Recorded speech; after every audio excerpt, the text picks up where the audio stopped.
বর্তমান সংসদের সরকার দলের এক সদস্য চিকিৎসা করাতে গিয়ে কলকাতায় খুন হয়েছেন। এ ঘটনায় দুই দেশের পুলিশই বেশ কয়েকজন সন্দেহভাজনকে আটক করেছে। হত্যার রহস্য অনেকটাই উন্মোচন হয়েছে। ব্যবসায়িক দ্বন্দ্বে ভাড়াটে খুনি দিয়ে ঝিনাইদহের এমপি আনোয়ারুল আজিমকে হত্যা করেছে তারই ঘনিষ্ঠজন। দর্শক, আমন্ত্রণ জানাচ্ছি এটিএন নিউজের নিয়মিত আয়োজন আমাদের কথা অনুষ্ঠানে। আপনাদের সঙ্গে আছি আমি মনিরুজ্জামান। আমাদের কথার আজকের পর্বের বিষয়, কলকাতায় খুন হয়েছেন ঝিনাইদহের এমপি আনোয়ারুল আজিম। এ বিষয়ে সাধারণ মানুষের মতামত জানবো, তার আগে দেখে নেব একটি প্রতিবেদন। কলকাতার নিউটাউন এলাকার অভিজাত অ্যাপার্টমেন্ট সঞ্জীভা গার্ডেন। এই অ্যাপার্টমেন্টের একটি ফ্ল্যাট থেকেই নিখোঁজের প্রায় এক সপ্তাহ পর ঝিনাইদহ ৪ আসনের 3বারের সরকার দলীয় সংসদ সদস্য আনোয়ারুল আজিম আনারের মৃতদেহ উদ্ধার করা হয়েছে। কলকাতা পুলিশের বরাতে ভারতীয় গণমাধ্যম নিশ্চিত করেছে এটি একটি হত্যাকাণ্ড। এরই মধ্যে ওই বিলাসবহুল অ্যাপার্টমেন্ট ও আশপাশের এলাকার সিসি ক্যামেরা ধরে তদন্ত শুরু করেছে কলকাতা পুলিশ ও সেদেশের গোয়েন্দারা। গত 12ই মে চিকিৎসা ও বন্ধুর মেয়ের বিয়ে উপলক্ষে ভারতে যান এমপি আনার। 16ই মে সকাল 7:46 এমপি আনারের ফোন থেকে তার ব্যক্তিগত সহকারী আব্দুর রফের মোবাইলে সবশেষ কলটি আসে। সেটি ধরতে পারেননি রফ। 1 মিনিট পর তাকে ফিরতি কল করা হলেও ওপাশ থেকে রিসিভ হয়নি। এরপর থেকেই আনারের সঙ্গে আর যোগাযোগ করতে পারেনি তার পরিবার। বাবার সন্ধানে 19 মে রোববার মিন্টু রোডের ডিবি কার্যালয়ে গিয়েছিলেন সংসদ সদস্য আনারের মেয়ে মুমতারিন ফেরদৌস ডরিন।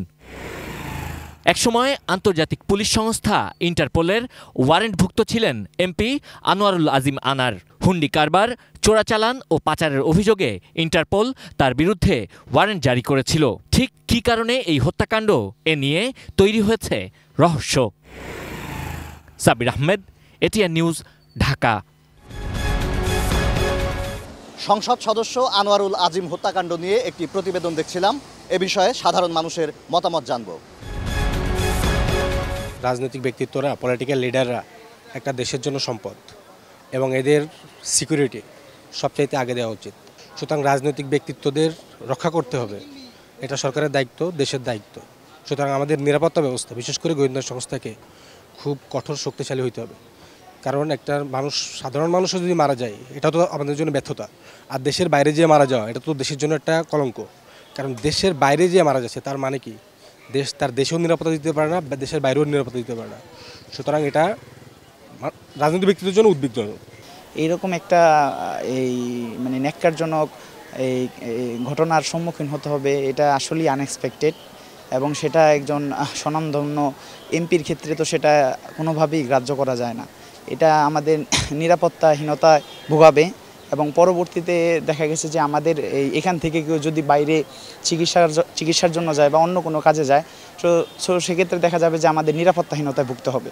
এতে দুই দেশের যে একটা বন্ধুত্বপূর্ণ সম্পর্ক আছে, এখানে ফাটল হতে পারে ইন ফিউচারে। একটা দেশ এবং জাতি হিসেবে বিষয়টা খুবই দুঃখজনক এবং খুবই মর্মান্তিক। দেখেন, বাংলাদেশে প্লাস পৃথিবীর যত রাজনৈতিক সংগঠন আছে, এই সংগঠনগুলো হচ্ছে টিকে থাকে আদর্শিক কর্মীর উপরে, বিশ্বস্ত কর্মীদের উপরে, এবং যে জনগণের সাথে কানেক্টেড বেশি থাকে। যে যদি এমপির জীবনের এতটুকুই মূল্য না থাকে, তাহলে আমরা সাধারণ জনতা দ্বারা আছি, আমরা যদি কোনো ব্যবসা করতে যাই বা কোনো চাকরি করতে যাই বা কোনো ধরনের অন্যায়ের প্রতিবাদ করতে যাই, আমাদের জীবনে এরকম আশঙ্কাজনক। তদন্তের মধ্য দিয়ে এটা বের হয়ে আসা উচিত যে ভারতে খুন হলেও এই খুনের সাথে যারা জড়িত বাংলাদেশে তারা আছে কিনা। যেহেতু সে বাংলাদেশের এমপি ছিল, আমি মনে করি সম্ভবত খুনের সাথে যারা জড়িত তাদের বাংলাদেশে থাকার সম্ভাবনা অনেক বেশি।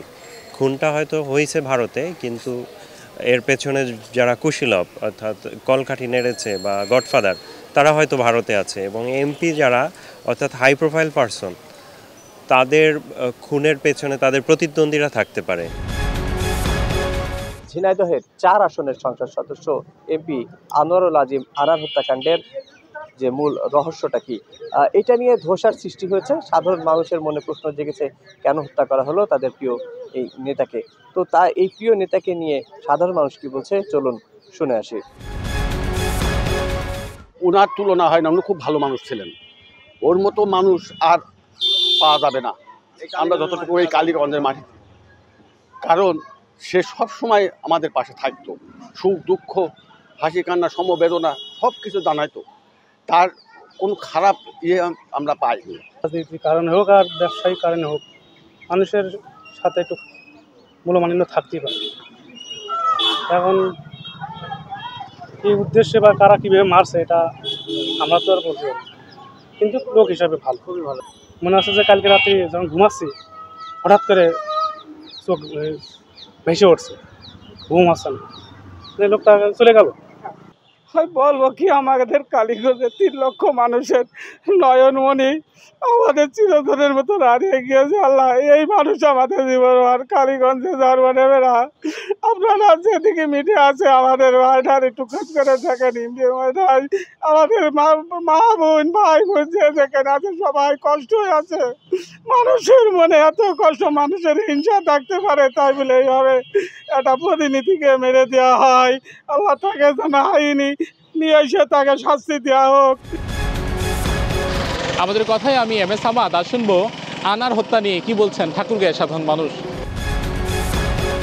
একজন সংসদ সদস্যের যদি এই অবস্থা হয়ে থাকে, তাহলে আমাদের এর অন্যান্য আমরা কোন অবস্থায় রয়েছি, আমাদের বিচারধীনতা আমরা কোন অবস্থায় রয়েছে, এই বিষয়গুলো নিশ্চিত করা উচিত। আর এই বিচারের দৃষ্টান্ত থেকেই মানে প্রমাণ করে দেওয়া উচিত যে আইনশৃঙ্খলা বাহিনীর প্রতি অনুরোধ থাকবে তারা যেন এই বিচারের দ্রুত কার্যকরতার মধ্যে এটার জন্য এই ধরনের ঘটনার জন্য পুনরাবৃত্তি না হয়, সেই বিষয়টা নিশ্চিত করতে হবে আমাদের। তো আতঙ্কে রয়েছে আমার কাছে মনে হচ্ছে যে একজন সরকারি দলের MP চিকিৎসার জন্য ভারতে গিয়ে যদি নৃশংসভাবে হত্যা হয়, তাহলে আমাদের কাছেও তো একটু আতঙ্ক মনে হচ্ছে। তো আমিও দাবি জানাচ্ছি যেন আগামীতে আর এ ধরনের নৃশংস হত্যাকাণ্ড না ঘটে। আইনের আশ্রয় নিয়ে আইনের কার্যকলাপ দিয়ে এই শাস্তি, অবশ্যই খুনের শাস্তি আমরা চাই, এবং সঠিক তদন্ত যেন করে আমরা সেই তদন্তকে বিশ্বাস রাখবো, ভারতের প্রতি বিশ্বাস রাখবো, ভারতের প্রতি শ্রদ্ধা রাখবো, যেন সঠিক তদন্ত করে আইনের আশ্রয় নিয়ে সেই সাজাপ্রাপ্ত দেওয়া হয়। প্রশাসনের প্রতি আমাদের আসলে দৃষ্টি যে এটার মূল হত্যাকাণ্ড কে করেছে বা কে হত্যা করেছে, এটার দৃষ্টান্ত একটা শাস্তির দাবি করে আমরা চাচ্ছি যে ওইখানে যেন সঠিকভাবে তার হত্যাকারীকে বের করে নিয়ে আসে আমাদের সামনে হাজির করে। আমাদের কথার আজকের পর্ব এখানেই শেষ করছি। আগামী পর্বে নতুন কোনো বিষয় নিয়ে নতুন কোনো জায়গা থেকে যুক্ত হব। ততক্ষণ পর্যন্ত ভালো থাকুন, সুস্থ থাকুন, ATN নিউজের পর্দায় চোখ রাখুন।